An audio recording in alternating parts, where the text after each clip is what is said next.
हम धामी का कल जन्मदिन है, क्या संदेश देंगे?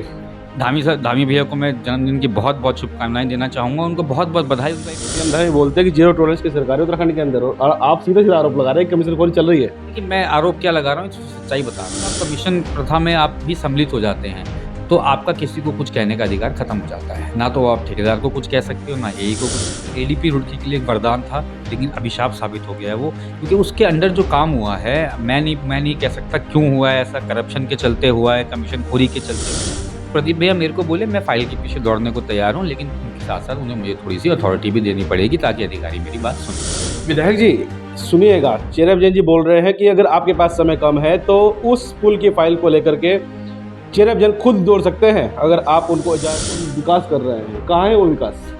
देखिए, विकास जहाँ जहाँ प्रदीप भैया कर पाएंगे, अपनी विधायक निधि से कार्य कर रहे हैं, वो करा ही रहे होंगे। सड़कें बनी रही होंगी, नालियाँ बनी रही होंगी, लेकिन सड़कों नालियों से की राजनीति से रुड़की का विकास नहीं होगा। मैं प्रदीप बत्रा जी से एक और अनुरोध करना चाहूँगा, मेरे बड़े भाई से, कि सोनाली नदी का पुल ये रुड़की की एक तरीके से माला है, शान है।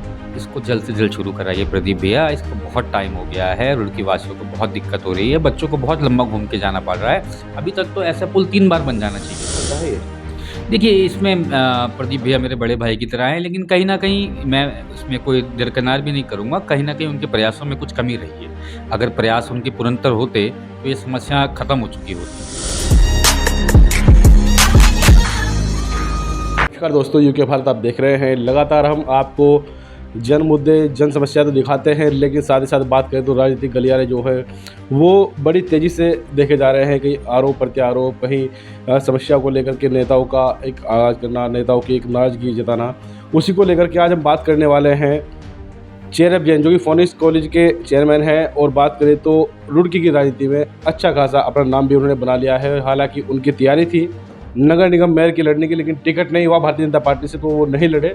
और भारतीय जनता पार्टी की फिलहाल मेयर यहाँ पर उन्होंने भी पूरे जो है जोर लगाए और यहाँ पर भारतीय जनता पार्टी की मेयर को बनवाया है। लेकिन शहर की स्थिति क्या है वो आप भली भांति जानते हैं। शहर में जो बरसात के बाद जो गड्ढे हुए हैं, जो पानी की निकासी का समाधान नहीं हुआ है, वो सभी चीज़ आप जानते ही हैं। तो चेरब जैन जी इस वक्त हमारे साथ मौजूद है, आज उनसे सीधा बात करेंगे। शहर को लेकर के जो पानी की निकासी का समाधान तक नहीं हुआ, या फिर सड़कें जो गड्ढों में तब्दील हो गई, उसको कैसे देखते हैं? कि पूरे शहर में आप लगातार घूमते भी हैं, देखते भी हैं। सबसे पहले धन्यवाद सुनील भाई, आपने आज मुझे यहाँ मौका दिया। जैसे कि आपने बात करी कि अभी जो रुड़की का ये अभिशाप है, जल भराव का जो अभिशाप कई सदियों से चला आ रहा है, इससे रुड़की को अभी तक मुक्ति नहीं मिल पाई है। तो इसके लिए मैं बार बार यही कहता आ रहा हूँ, इससे मुक्ति ऐसे नहीं मिल सकती। इसके लिए जनप्रतिनिधि का विजन होना बहुत ज़रूरी है। इसकी पूरी आपको एक मास्टर प्लान बनवाना पड़ेगा, किसी बाहर की एजेंसी से बनवाना पड़ेगा। हमारे पास जो सरकारी मशीनरी है वो इतनी सक्षम नहीं है। इसके आप मास्टर प्लान बनाइए। और हमारे पास एक प्लस पॉइंट क्या है सुनील भाई, इसमें हमारे पास सोनाली नदी जैसी नदी है जहाँ पे निकासी हो सकती है पानी की। तो अगर एक मास्टर प्लान के तरह से ये काम करा जाए तो ये इम्पॉसिबल काम नहीं है। हाँ, इसमें एक बाधा ज़रूर आएगी कि कहीं कहीं अतिक्रमण इस लेवल पे हो गया है कि वहाँ से निकासी नहीं हो पाएगी, तो वहाँ पे अतिक्रमण मुक्त भी करना पड़ेगा। कई लोगों को दिक्कतें भी होंगी, लेकिन बड़े अच्छे के लिए कुछ छोटी मोटी तकलीफ़ें अगर लोगों को झेलनी पड़ेंगी तो लोगों को उसके लिए भी तैयार रहना चाहिए। इसलिए मेरी महापौर जी से और हमारे विधायक जी से अनुरोध है कि जल्द से जल्द इस मुद्दे पर अपना ध्यान दें। बहुत समय का टेन्योर हो चुका है प्रदीप भैया का भी। महापौर मैम अभी आई हैं, अभी केवल 1.5 साल का टेन्योर प्रदीप भैया का बचा है। उस टेन्योर में इस समस्या से निजात पाएँ और रुड़की की जनता को एक अच्छा माहौल दें। चेरब जी की बात करें तो अगर बात कर रहे हैं हम विधायक की, तीसरी बार की विधायक है, वो पूरे शहर को भली बात जानते हैं क्योंकि पहले वो चेयरमैन बने थे, उसके बाद तीसरी बार की विधायक है लगातार। आज तक वो समाधान नहीं करा पाए रुड़की की जल निकासी को लेकर के। क्या कहेंगे किसकी विफलता है ये? देखिए, इसमें प्रदीप भैया मेरे बड़े भाई की तरह हैं, लेकिन कहीं न कहीं मैं इसमें कोई दरकिनार भी नहीं करूँगा। कहीं न कहीं उनके प्रयासों में कुछ कमी रही है। अगर प्रयास उनके पुरंतर होते तो ये समस्या खत्म हो चुकी होती। विज़न में हो सकता है कमी रही हो, मैं ये नहीं कह रहा प्रदीप भैया ने ट्राई ना किया हो, लेकिन हो सकता है विज़न में कहीं कमी रही हो, कुछ काम करने के तरीकों में कमी रही हो। तो प्रदीप भैया को चाहिए कि एक बाहर की एजेंसी हायर करें, उनसे रिपोर्ट बनवाएँ। वो रिपोर्ट सीएम साहब के समक्ष पेश करें या वो रिपोर्ट सेंट्रल मिनिस्ट्री के समक्ष पेश करें, जो भी रिस्पेक्टेड मिनिस्ट्री है।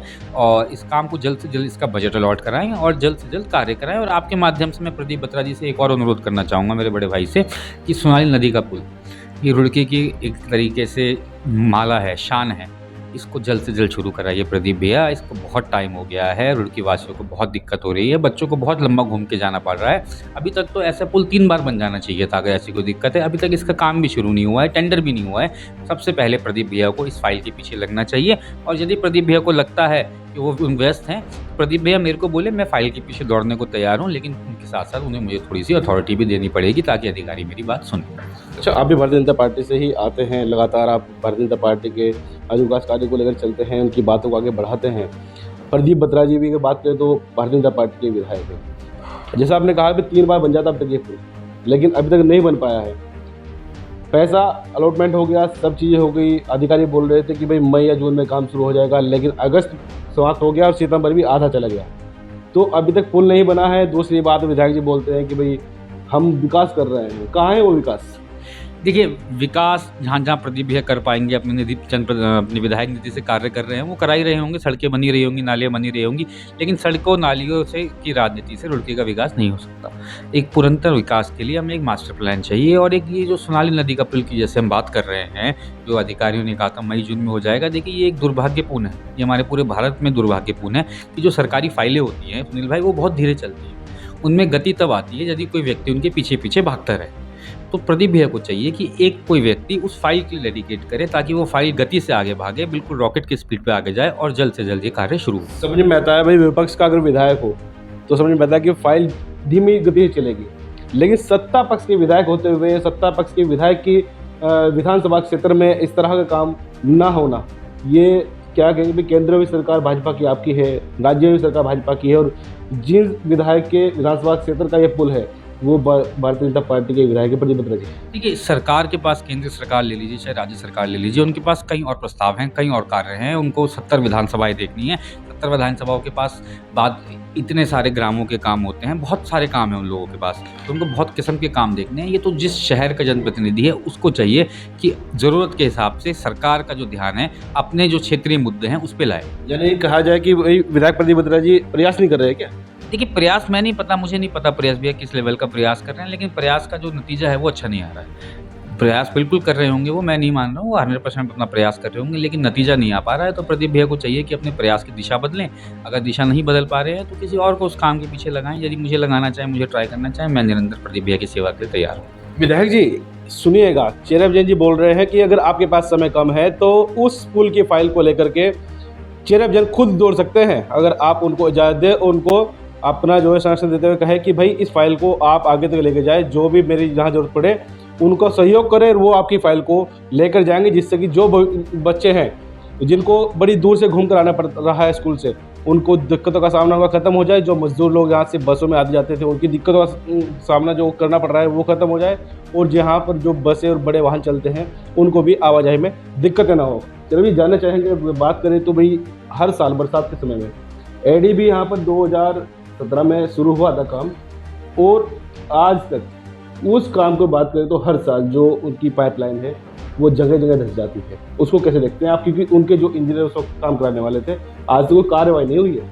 जी, बहुत गलत है, बहुत दुर्भाग्यपूर्ण है। फिर से मैं कहूँगा, एडीपी की योजना बिल्कुल गलत नहीं थी। एडीपी रुड़की के लिए एक वरदान था, लेकिन अभिशाप साबित हो गया है वो, क्योंकि उसके अंडर जो काम हुआ है, मैं नहीं कह सकता क्यों हुआ है ऐसा, करप्शन के चलते हुआ है, कमीशन खोरी के चलते हुआ है। वो काम की जो गुणवत्ता बहुत बेकार है, बहुत पुअर है, बहुत निम्न दर्जे का वो काम है। तो जो भी उस समय के अधिकारी हैं जिन्होंने उस काम को पास किया है, जिन्होंने उस काम का मॉनिटरिंग करी है, जनप्रतिनिधि को चाहिए कि जल्द से जल्द उन पर मुकदमा कराएं। मुकदमा करा के जिसने भी सरकारी पैसे का गलत उपयोग किया है, सरकार रुड़की की जनता के साथ ये जो अन्याय किया है, इसका जवाब दिया जाए, और उन अधिकारियों के खिलाफ सख्त से सख्त कार्रवाई होनी आवश्यक है। लेकिन इसका कदम जो है वो जनप्रतिनिधि को ही उठाना पड़ेगा। भाई जनप्रतिनिधि अगर बात करें तो उस वक्त भी प्रदीप बत्रा जी विधायक थे, और बात करें तो नगर निगम में मेयर तेजपाल राणा जी। तो क्या माना जाए, जो आपने बोली कि कमिश्नर थोड़ी की भेंट तो नहीं चढ़ गया, एडीबी का कार्य है, जो इस तरह दिक्कत आ रही है, तो उसको क्लियर क्या कहेंगे? देखिए, मैं आपको सुनील भाई एक बात बहुत स्पष्ट करना चाहूँगा। देखिए, जो कमीशन खोरी की प्रथा है चली आ रही है, इससे कोई दरकिनार नहीं कर सकता। ये मुझे भी नहीं पता किस प्रकार से रहता है इसका, कि मैं ऐसी चीज़ों में घुसना नहीं चाहता कभी भी। कभी मैं जनप्रतिनिधि बना भी तो मैं इन सब चीज़ों से बहुत दूर रहूँगा। देखिए, जब आप कमीशन प्रथा में आप भी सम्मिलित हो जाते हैं तो आपका किसी को कुछ कहने का अधिकार खत्म हो जाता है। ना तो आप ठेकेदार को कुछ कह सकते हो, ना एई को कुछ कह सकते हो, ना जेई को कुछ कह सकते हो, क्योंकि आप उनके साथ उसमें लिप्त हो। जब आप कुछ कह ही नहीं सकते तो काम की गुणवत्ता की आप कैसे चेक करोगे? जनप्रतिनिधियों को चाहिए ईमानदारी से काम करें, जो ये कमीशनखोरी की प्रथा है इसे ख़त्म करें, तभी वह ठेकेदारों पर या जो भी अधिकारी हैं उन पर लगाम कस पाएँगी और काम की गुणवत्ता मिल पाएगी। और जो ये काम ऑलरेडी हो चुके हैं, इसमें जो ज़िम्मेदार हैं इस गलत काम के, उनको जल्द से जल्द सज़ा दिलाई जाए। क्या आज के समय में कमीशनखोरी का खेल लगता है आपको? देखिए, इससे मैं अब झूठ बोल दूँ जनता के लिए, मैं बहुत स्पष्टवादी व्यक्ति हूँ सुनील भाई, मेरे से झूठ नहीं बोला जाता। बिल्कुल कमीशनखोरी चलती है, कमीशनबाज़ी बिल्कुल चलती है, जो कि बंद होनी चाहिए। जनप्रतिनिधियों को चाहिए वो अपना मन साफ रखें, वे अपनी ईमानदारी से काम करें, तभी जब वे ईमानदारी से काम करेंगे तभी वे आगे वाले को भी ईमानदारी से काम करने को बोल सकते हैं, उन्हें लताड़ सकते हैं। जब आपके मन में खुद के मन में पाप है, सामने वाला आपकी नहीं सुनेगा। तो उत्तराखंड के सीएम धामी बोलते हैं कि जीरो टॉलरेंस की सरकार है उत्तराखंड के अंदर, और आप सीधे आरोप लगा रहे हैं कि कमीशनखोरी चल रही है। देखिए, मैं आरोप क्या लगा रहा हूँ, सच्चाई बता रहा हूँ। मैं धामी भैया पे कोई आरोप नहीं लगा रहा हूँ, भाजपा सरकार पे कोई आरोप नहीं लगा रहा हूँ। मैं फिर कहता हूँ, सरकारों के पास, मुख्यमंत्री जी के पास कई किस्म के काम हैं, कई बड़े-बड़े काम हैं। ये तो बहुत छोटे-छोटे कामों की बात कर रहे हैं। उनका दायित्व ये हमारे जनप्रतिनिधि, जो लोकल जनप्रतिनिधि हैं, चाहे वो पार्षद हो, चाहे वो महापौर हों, चाहे विधायक हों, चाहे ब्लॉक प्रमुख हों, चाहे गाँव के प्रधान हों, ये उनकी ज़िम्मेदारी बनती है कि अगर उनके क्षेत्र में कोई काम हो रहा है, उनकी निधि से कोई काम हो रहा है, तो उस काम की गुणवत्ता 100% होनी चाहिए। अगर कोई टेंडर अंडर में उठ रहा है, तो ये ज़िम्मेदारी प्रतिनिधि की नहीं है कि वो अंडर में उठ रहा है तो ठेकेदार क्या कमाएगा। अगर अंडर में किसी ठेकेदार ने काम उठाया है, काम की गुणवत्ता वही चाहिए हमें। इससे क्या होगा, जो अंडर में काम उठने की प्रथा है वो खत्म हो जाएगी धीरे-धीरे, और काम की गुणवत्ता बढ़ती चली जाएगी। तो सीएम धामी का कल जन्मदिन है, क्या संदेश देंगे? धामी भैया को मैं जन्मदिन की बहुत-बहुत शुभकामनाएँ देना चाहूँगा। उनको बहुत-बहुत बधाई। उनका एक सफल कार्यकाल जा रहा है अभी तक। उनके कार्यकाल में रहते इतनी बड़ी आपदा आई, उसके लिए भी वो जितना कर पाया सरकार ने उतना किया। बड़े-बड़े यहाँ पे खेलों का आयोजन हुआ, नेशनल गेम्स का आयोजन हुआ है, G20 समिट का आयोजन हुआ है। धामी भैया को बहुत-बहुत बधाई, और उनसे एक अनुरोध भी करना चाहूँगा कि ये जो ज़ीरो टॉलरेंस हमारी है, बिल्कुल ज़ीरो टॉलरेंस पे आप चल रहे हैं। आपने तुरंत से तुरंत डीएम साहब पे कार्रवाई लगी, जैसे ही आपकी नज़रों में पहुँची, आप अपने सब विधायकों को और अपोजिशन के विधायकों को भी ये बोल के रखिए कि वह सब भी ज़ीरो टॉलरेंस पे रहें, वरना उन पे भी कार्रवाई की जाएगी। तो भी देखिए, जो जीरो टॉलरेंस की बात कहते हैं, उत्तराखंड के मुख्यमंत्री पुष्कर सिंह धामी उनको बधाई भी दी है, और उनको चिरंजीवी ने कहा है कि वो अपने जो विधायक या छोटे नेता हैं या जो इस तरह के अधिकारी हैं जो भ्रष्ट हो चुके हैं, उन पर भी नकेल कसी जाए। क्योंकि अभी पहले आपने देखा था कि जिला अधिकारी हरिद्वार पर भी कार्रवाई हुई थी। तो इसी तरह से जो आगे हैं उस पर भी सीएम धामी क्या ध्यान देंगे, और इस तरह के जो गलत कार्य करने वाले हैं, जीरो टॉलरेंस को पलीता लगाने वाले लोग हैं या विधायक हैं, उन पर किस तरह से नकेल कसी जाएगी, आने वाले समय बताएगा। हालांकि चिरंजीवी ने साफ साफ बोला है कि जिस तरह से जो रुड़की शहर का विकास गड्ढों में तब्दील हो गया है, उस पर ध्यान दिया जाए, और जो एडीबी कार्यों में उस वक्त संलिप्तता जिनकी रही है उन पर भी कार्रवाई हो, और जो इंजीनियर यहाँ पर उस पाइपलाइन को बिछाने वाले थे उन पर भी कार्रवाई होना लाजमी है। क्योंकि जो उस वक्त का समय था वो बड़ा एक बजट आया था एडीबी का, लेकिन एडीबी ने तो अच्छा काम किया, लेकिन उस वक्त के नेताओं ने उस काम को ऐसा पलीता लगाया कि आज उसकी जो बेरुखी है, जो उसकी देखरेख थी उस वक्त की, वो आज जनता को भुगतनी पड़ रही है। जनता किस तरह से इस काम को देखती है, जो चिरंजीवी ने कहा है, उसको आप किस तरह से देखते हैं, अपनी प्रतिक्रिया कमेंट बॉक्स में अवश्य दीजिएगा। धन्यवाद।